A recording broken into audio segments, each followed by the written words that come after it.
Hello everyone, আশা করি সবাই ভালো আছেন। আসসালামু আলাইকুম সবাইকে। আমি Mohammad Abuzar Shuvo, PhD researcher at the university of গটিনগান।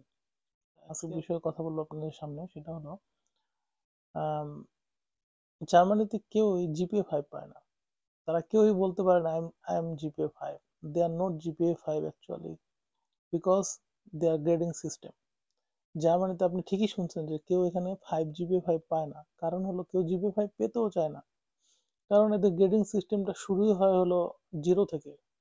Actually কেউ যদি খুবই এক্সট্রাঅর্ডিনারি হয়, তারা সবচেয়ে ভালো গ্রেড হিসেবে জিরো পায়, এবং সবাই এখানে জিরো পেতে চায় কিন্তু খুবই কম পায়। তো ওয়ান থেকে মেনলি অফিসিয়ালি শুরু যদি হয়ও, ওয়ান হলো এক্সিলেন্ট একটা নাম্বার।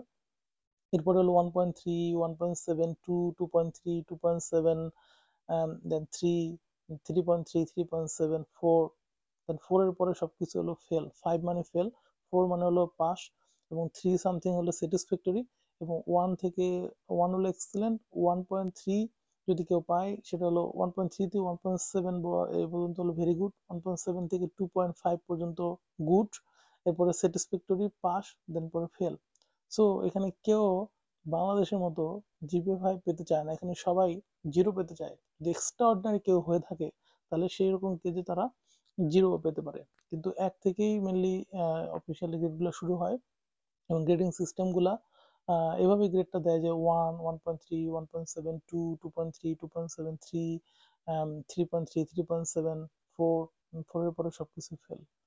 সো তাদেরকে আর বলতেই হয় না যে আই এম জিপিএ 5। এটা বলতে তারা লজ্জা বোধ করে যে I am GPA 5। I am GPA 5 না বলে বলতে হবে যে আই এম ফেল।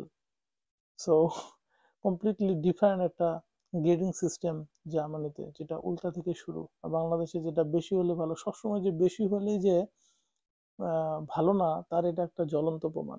আমরা মনে করি যে 4 আউট অফ 4 4, 5 বেশি বেশি পাইলে ভালো, কিন্তু এখানে না, সবসময় বেশি বেশি ভালো না। সো এখানে কম পাইলে বেশি ভালো। যত গ্রেড কম হয়, বিলো 2, 2 এর নিচে বা 1, সবচেয়ে ভালো হয় আর কি। যাক, এই বিষয়ে কথা বলার ছিল। তো ভালো থাকবেন সবাই, আবারও দেখা হবে অন্য কোনো নতুন ভিডিওতে।